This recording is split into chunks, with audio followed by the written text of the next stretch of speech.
दोस्तों नमस्कार। स्वागत है आप सभी का एमजीवी स्टडी पॉइंट यूट्यूब चैनल में। तो दोस्तों आज की हमारी मिक्स क्वेश्चन सीरीज नंबर है 42 और ये 42 नंबर सीरीज है जीके की, जो एमसीक्यू टाइप टोटल 20 क्वेश्चन है। तो बात करेंगे, ये जेएमआरसी एग्ज़ाम बेस्ड सीरीज है जीके की, जिसमें पहले भी जीके के सीरीज अपलोड की गई है। तो आप देख सकते हैं, जीके के नाम से आपको प्लेलिस्ट में मिलेगी। जेएमआरसी, रीट, एचएसएससी, पटवारी, पुलिस, हाईकोर्ट और अन्य सभी परीक्षाओं के लिए महत्वपूर्ण रहने वाले ये क्वेश्चन है। तो जरूर इस वीडियो को लास्ट तक देखें, लाइक शेयर भी करें। अभी तक अपने यूट्यूब चैनल को सब्सक्राइब नहीं किया तो जरूर इसको सब्सक्राइब करें, अपने फ्रेंड्स को भी फॉरवर्ड करते रहिए। तो चलिए बात कर लेते हैं आज के हमारे इन 20 क्वेश्चन की। और क्वेश्चन फर्स्ट आपके सामने स्क्रीन पे है। क्वेश्चन फर्स्ट में, सिंधु घाटी सभ्यता का आकार कैसा है? तो यहाँ पे आपसे पूछा जा रहा है कि जो सिंधु घाटी सभ्यता है इसका आकार कैसा है, और हमारा आंसर है ऑप्शन सी, त्रिभुजाकार। सिंधु घाटी सभ्यता का जो आकार है वो त्रिभुजाकार आकार है। चलते हैं अगले क्वेश्चन की बात करते हैं। तो नेक्स्ट हमारे पास क्वेश्चन नंबर है सेकंड। क्वेश्चन सेकंड में, उपग्रह की सुरक्षा के लिए एक चेतावनी प्रणाली है। जो उपग्रह की सुरक्षा के लिए जो एक चेतावनी प्रणाली है वो इनमें से कौन सी है? और यहाँ पे हमारा आंसर ऑप्शन ए है, प्रोजेक्ट नेत्र। प्रोजेक्ट नेत्र है, ये एक सुरक्षा, उपग्रह की सुरक्षा के लिए चेतावनी प्रणाली है। और यहाँ पे बात कर लेते हैं, तो इसमें ये जो उज्ज्वला योजना है ये भारत में सिलेंडर गैस कनेक्शन के लिए है, और भारतमाला परियोजना है ये सड़कों से संबंधित है, और इंद्रधनुष मिशन है ये टीकाकरण से संबंधित है। तो चलते हैं नेक्स्ट क्वेश्चन की ओर। तो नेक्स्ट हमारे पास क्वेश्चन नंबर है 3।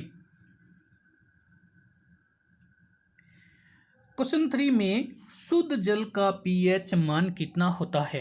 तो आपसे यहाँ पे पूछा जा रहा है कि शुद्ध जल का पीएच मान, और यहाँ पे हमारा आंसर ऑप्शन डी, 7.0 पीएच। शुद्ध जल का जो पीएच मान होता है वो 7.0 पीएच है।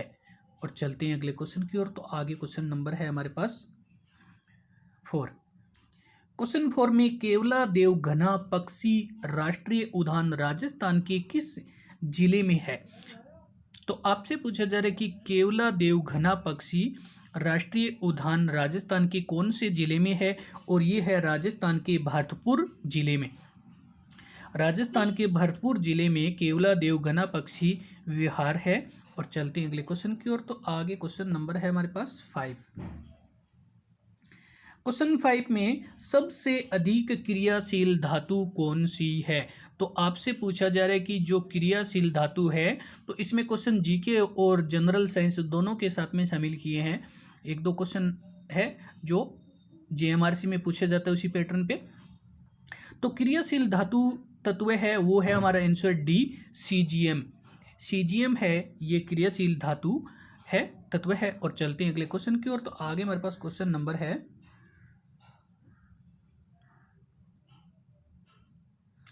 क्वेश्चन 6। भारत में सबसे पहले बाघ परियोजना किस राष्ट्रीय उद्यान में सम्मिलित किया गया था? तो बात कर रहे हैं हम, भारत में बाघ परियोजना के लिए किस राष्ट्रीय उद्यान को पहले शामिल किया गया था?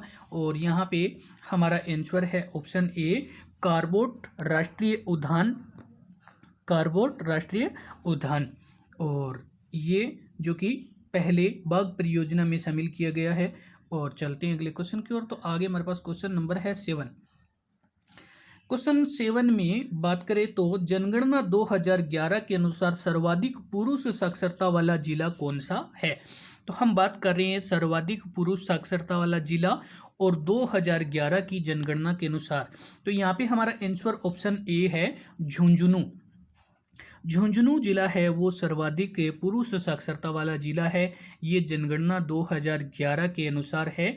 और बात करें कोटा की, तो कोटा दूसरे स्थान पे आता है, दूसरे स्थान पे कोटा। और चलते हैं अगले क्वेश्चन की ओर। तो आगे हमारे पास क्वेश्चन नंबर है 8। क्वेश्चन 8 में, अंग्रेजों द्वारा भारत में क्रांतिकारियों को फांसी की सजा दी गई थी? तो हम बात कर रहे हैं अंग्रेजों ने भारत में कौन कौन से क्रांतिकारियों को सजा दी थी। तो यहाँ पे हमारा आंसर ऑप्शन डी है, सभी। उपरोक्त सभी भगत सिंह, सुखदेव और राजगुरु सभी को अंग्रेजों ने फांसी की सजा सुनाई थी।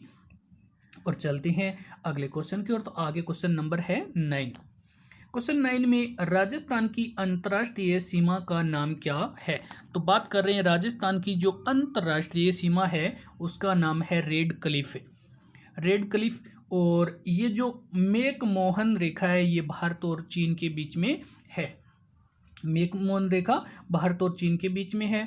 और चलते हैं अगले क्वेश्चन की ओर। तो आगे हमारे पास क्वेश्चन नंबर है 10। क्वेश्चन 10 में किसी वस्तु की काल अवधि को मापने की वैज्ञानिक विधि है? तो बात कर रहे हैं किसी वस्तु की अगर काल अवधि मापनी है और वैज्ञानिक विधि कौन सी है, तो यह हमारा आंसर ऑप्शन सी है, उपरोक्त दोनों। C14 और कार्बन 14। सी का कार्बन बनता है, C14 और कार्बन 14 दोनों ही, उपरोक्त दोनों, यानी ए और बी हमारा आंसर है, ऑप्शन सी करेक्ट है। चलते हैं अगले क्वेश्चन की ओर। तो बात कर लेते हैं। तो नेक्स्ट हमारे पास क्वेश्चन नंबर है 11। क्वेश्चन 11 में कुबड़दार बेल की आकृति अंकित मुद्रा कहाँ से प्राप्त हुई है? तो अब हम बात कर रहे हैं मुद्रा की, और ये मुद्रा जो हमें प्राप्त हुई है उसमें कुबड़दार बेल की आकृति अंकित है कि उस पर एक कुबड़ वाला बेल चित्रित है। और यहाँ पे हमारा आंसर है option A, Mohenjodaro. Option A Mohenjodaro है। और चलते हैं अगले क्वेश्चन की ओर। तो आगे हमारे पास क्वेश्चन नंबर है 12। क्वेश्चन 12 में राजस्थान की अंतर्राज्यीय सीमा किसके साथ नहीं लगती है? तो अब हम बात कर रहे हैं राजस्थान की सीमा जो दूसरे राज्य के नहीं लगती है। तो यहाँ पे हमारा आंसर बी है, पाकिस्तान। ये पाकिस्तान, क्योंकि पाकिस्तान राजस्थान के लग रहा है लेकिन ये राज्य नहीं है, ये एक देश है। तो ये अंतर्राष्ट्रीय सीमा लगती है पाकिस्तान की, लेकिन अंतर्राज्यीय नहीं लगती है।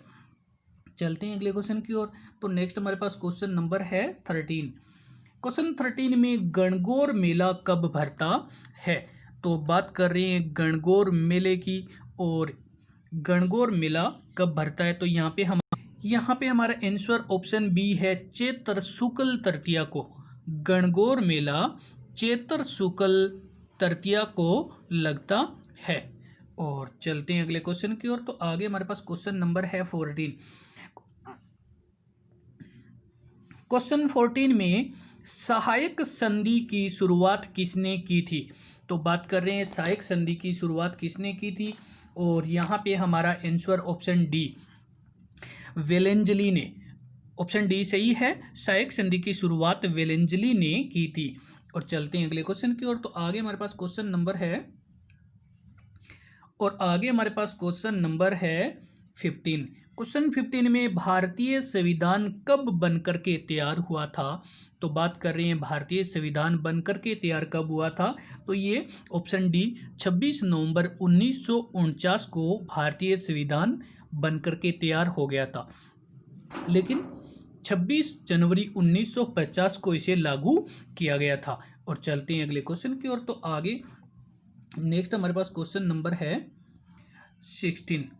क्वेश्चन 16 में यहाँ पे विदेश मंत्री एस जयशंकर ने किस देश में 22 जनवरी 2020 को महात्मा गांधी अंतर्राष्ट्रीय कन्वेंशन सेंटर का उद्घाटन किया है? तो बात कर रहे हैं विदेश मंत्री की, और विदेश मंत्री एस जयशंकर ने 22 जनवरी 2020 को महात्मा गांधी अंतर्राष्ट्रीय कन्वेंशन सेंटर का उद्घाटन किया है। और यहाँ पे हमारा आंसर है option B, Nigeria. Option B, Nigeria. और बढ़ते हैं अगले क्वेश्चन की। तो आगे हमारे पास क्वेश्चन नंबर है 17। क्वेश्चन 17 में आरबीआई द्वारा आरटीजीएस ऑनलाइन ट्रांसफर की जो समय सीमा बढ़ा करके कितनी कर दी गई है? तो यहाँ पे आरटीजी की जो समय सीमा है वो आरबीआई ने बढ़ा दी है, और ये कर दी है ऑप्शन ए 6 PM तक। पहले ये 4:30 बजे तक थी, लेकिन अब इसको 6 बजे तक कर दी है। और चलते हैं अगले क्वेश्चन की ओर। तो आगे हमारे पास क्वेश्चन नंबर है आगे हमारे पास क्वेश्चन नंबर है 18। क्वेश्चन 18 में मथुरा कला का संबंध किस धर्म से है? तो बात कर रहे हैं मथुरा कला का जिस धर्म से संबंधित है वो है जैन धर्म। मथुरा कला का संबंध जैन धर्म से है। और चलते हैं अगले क्वेश्चन की ओर। तो आगे क्वेश्चन नंबर है 19। क्वेश्चन 19 में हर्षवर्धन के दरबार का प्रसिद्ध दरबारी कौन था? तो बात कर रहे हैं हर्षवर्धन के दरबार के प्रसिद्ध दरबारी कवि कौन था? और यहाँ पे हमारा आंसर है ऑप्शन सी बाण भट्ट। हर्षवर्धन के दरबार का प्रसिद्ध दरबारी बाण भट्ट था, जिसने कादंबरी की रचना की थी। और चलते हैं अगले क्वेश्चन की ओर। तो आगे हमारे पास क्वेश्चन नंबर है 20, जो इस वीडियो का लास्ट क्वेश्चन है। क्वेश्चन 20, रामकृष्ण मिशन की स्थापना कब हुई? तो बात कर रहे हैं रामकृष्ण मिशन की स्थापना कब हुई थी? और यहाँ पे हमारा आंसर ऑप्शन ए 1896 में। रामकृष्ण मिशन की स्थापना 1896 में हुई थी। तो दोस्तों इसी के साथ में वीडियो देखने के लिए धन्यवाद। लाइक शेयर करते रहें। अभी यूट्यूब चैनल को सब्सक्राइब नहीं किया तो जरूर सब्सक्राइब करें और प्ले लिस्ट को देखें। Old solved paper mix question series जो आपकी हेल्प के लिए अपलोड किए गए हैं। तो वीडियो देखने के लिए धन्यवाद।